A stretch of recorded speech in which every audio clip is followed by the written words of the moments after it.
भयावह अग्निकांडर खबर मशा धूपरू निया लगी जलिगला गुहाल घर एथिरे 20टी मईशी जीवंत दग्ध होइछंती आहत होइछंती आउ 15 मईशी पुरी जिला कृष्णप्रसाद अंतर्गत कमला सिंह गांव में अघटन घटी गांव सुदर्शन साहूंकर गुहाल निया लगिथिला मईशी छुआंकु मशा दाउरू रक्षा पाइबा पई गुहाल धुआं दिया जाइथिला तबे परे एथिरू लागिथिला निया घटनास्थल रे मालुद अग्निशम बाहिनी पहुंची निया को आयत्त करथिले। नीलकंठ प्रधान आम कृष्णप्रसाद प्रतिनिधि आम सहित जोड़ी लाइव घटनास्थल नीलकंठ जानापी चाहिए जे घटनास्थल स्थिति आपड़ केमती देखुंट मशा धुआं एवं एथरू ही निया व्यापी संपूर्ण गुहाल घर जली जाइए। हाँ देखिए जदि आपड़ जहाँ कहते कह पूर्व दृश्य देखा चाहिए दृश्य थिला एक भयावह दृश्य रही कहीं निआ तो लिभि सारा धीरे धीरे निआर भयावहता जदियो कमी जाइए किंतु निआ तलर उष्मता जो रही देखा एक विभत्सदायक रोचे कहीं आम जहाँ दृश्य देखु सीधा सड़क कैमेरा जो दृश्य देखे हेबनी कहीं मईशी बाछुरी गुड़िक जो रही से गुड़िक संपूर्ण रूप से कांथ मड़ी रही जो चित्र रही भयावह चित्र रही जेहेतु छोट मईशी छुआ गुड़ा रही चित्र किंतु भयावह रही जदि देखिए एटा कमला सिंह गाँव चिलिका कूल मईशी जो घरटे तैयारी संपूर्ण रूप से चिलिका कूल घरटे थिला जेतु रास्ता ठारू बहुत दूर थिला एवं अग्निशम चैलेंज सृष्टि करथिला सेमाने बहुत दूर पाखापाखि 2 किलोमीटर पर्यंत बोहिकी आनिया पड़ता जो सारंजाम थिला जेतु तांको गाड़ी घटनास्थल आसिक पहुंची पार नथिला एवं जहा फल एक परिस्थिति देखा जाइतिला। पूरा घटना कथा यदि कहबी ए जो मशा दाउरू रक्षा करिया पई मईशी छुआ गुड़को धुआं दिया जाए साधारण कहीं तो एत संख्यक मईशी छुआ अच्छा जेहेतु संगे कौन मसूरी करने संभवपर नाला जहाँ धुआं दायरू जो चिलिका कूल अंचल में अधिक संख्यार मशा होता से जो मशा दायरू रक्षा करने मईशी बाछुरी गुड़ी को धुआं दि जाए साधारणतः आम अनेक समय गाँ गहली देखीचे धुआं दिखती से धुआं जो निआ जात होता कहीं जो चाल बरडा घर था से बरडा घर निआ लगी भयावह दृश्य सृष्टि होता आम सहित से जो जी चाष मईशी चाषी अच्छा सहित सीधा सड़क आलोचना करवा आज्ञा कौन थिला केउ भली भाव रे ए जो अचानक हठात कौन एमती निया लागिला।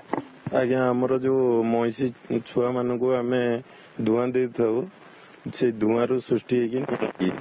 हमर इतरे 36टा बाछुरी थिले 36टा रु 20टा बाछुरी भी मरी जंदी आउ 16टा बाछुरी इंजुरी हेकि अछंदी आउ आमे लक्षाधिक टंका महिला संघ प्लस क्षीर महाजन रु लोन करिकि चिलिका मईशी ऊपर टिके सरकार प्राधान्य देथिले क्षीर दही ऊपर तेणुक आम करें बर्तमान आमर सब 14 जन परिवार एथरे भी प्रतिपोषण होते से भी पढ़ा लेखा धरी आमर घर गुजराण मेंटेन होता बर्तमान आम असहाय बसचु परिस्थिति बहुत ही खराब शोकाकूल परिस्थिति अच्छु ଆପଣ ଶୁଣୁଥିବେ ଯେହେତୁ ଅନେକ ସମୟରେ ଆମେ ଦେଖିଛେ ଚିଲିକା ମଇଁଷି ଉପରେ ବେଶ ଗୁରୁତ୍ୱ ଆରୋପ କରୁଥିଲେ ଏବଂ ସେଥିପାଇଁ ପ୍ରାୟ ଏଇ ଯୋଉ ଅଞ୍ଚଳବାସୀ ରହିଛନ୍ତି ସେମାନେ ମଇଁଷି ଚାଷ ଉପରେ ଅଧିକ ଗୁରୁତ୍ୱ ଦଉଥିଲେ ସେଥିପାଇଁ ଏଇ ଯୋଉ ଚାଷ କରିଥିଲେ ଆଜି ଯୋଉ ଭୟାବହ ଅଗ୍ନିକାଣ୍ଡ ଘଟିଛି ଏବଂ अनेक समय जो क्षति हो जाए सहिबा एक पक्ष चाषी पक्षर असंभव हो पड़ी जेहतु से कहते अनेक समय धार करज कहीं सरकार बेसिकली मईशी चाष उपर जो प्राधान्य देखा मईशी चाष रु अनेक समय उपार्जन होता है ये जो दृश्य विभत्स दृश्य रही कहीं कांथ तले ये जो कांथ रही कांथ तले अनेक मईशी पड़ी रही जहाँ आम कह जहाँ अग्निशम बाहिनी सूचना दूसरा 20टी मईशी अच्छा कहीं जदि देखा अर्धदग्ध अवस्था प्राय 15टी मईशी उद्धार कर अवशिष्ट मईशी यही कांथ तले ही पड़ी रही सकाळ चित्र बयान कर प्रकृत में केते दूर भयावह रही कहीं निया से अनेक जगह चाषी जनक बाबद कौन प्रतिक्रिया रखुंट जी पचारि पारे जे प्रतिदिन एभली भाव में कौन धुआं दि जाए कि जो मईशी गुड़ी को रखा जाइथिला गुहाल घरे एवं आज कौन एमती असावधानता घटिला जो एत मईशी थिले एवं हठात निया लागिला एवं संपूर्ण भाव में गुहालटी पड़ जाइछि। हाँ जहाँ मुझे आग भली कहीं चिलिका कूल मानक जो लोक था पारंपरिक भाव में धुआं ये जो मईशी मशा दायरू रक्षा करने आज्ञा अनेक समय अनेक समय तो धुआं दौथे ना आज तो नुआ नुहे आप कौन एमती असावधानता घटला से आम तो कहीपरूँ कि प्रतिदिन आम धुआं दौ था मईशी बाछुरी के यही मशा दायरू रक्षा करने किंतु अचानक गोटे कौन सृष्टि जा फल से निया लगी जाइए।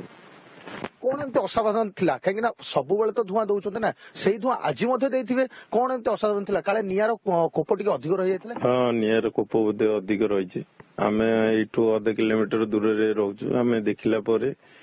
ଦେଖିକି ଆସିବାଟା ଟିକେ ଅସୁବିଧା ହେଲା। ସିଧାସଳଖ ଆପଣ ଦେଖୁଥିଲେ ଆପଣ ମଧ୍ୟ ଏ ଯୋଉ ବିଭତ୍ସ ଚିତ୍ର ଦେଖୁଥିଲେ 20 ମଇଁଷି ଜୀବନ୍ତ ଦଗ୍ଧ ହୋଇଛନ୍ତି। ମୋଟ ଉପରେ ଯାହା ଚାଷୀ ଜଣକ କହୁଥିଲେ କି 36 ମଇଁଷିରୁ 16 ମଇଁଷି ଛୁଆ ଯେଉଁମାନେ କି ଏବେ ଗୁରୁତର ଭାବରେ ସେମାନେ ମଧ୍ୟ ପୋଡ଼ିଯାଇଛନ୍ତି ଏବଂ ଅନ୍ୟପଟେ ଯଦି ଦେଖିବା 20 ମଇଁଷି ସମ୍ପୂର୍ଣ୍ଣ ଜଳି ମୃତ୍ୟୁବରଣ କରିଛନ୍ତି। ଏ ଘଟଣା ଯାହା ଆପଣ ଚିତ୍ର ଦେଖାଉଛନ୍ତି ସ୍ପଟରୁ। ବହୁତ ବହୁତ ଧନ୍ୟବାଦ ଆପଣଙ୍କ ସମସ୍ତ ସୂଚନା ପାଇଁ। ନୀଳକଣ୍ଠ ପ୍ରଧାନ ଆମ ପ୍ରତିନିଧି ବାବଦରେ ଅଧିକ ସୂଚନା ଦେଉଥିଲେ।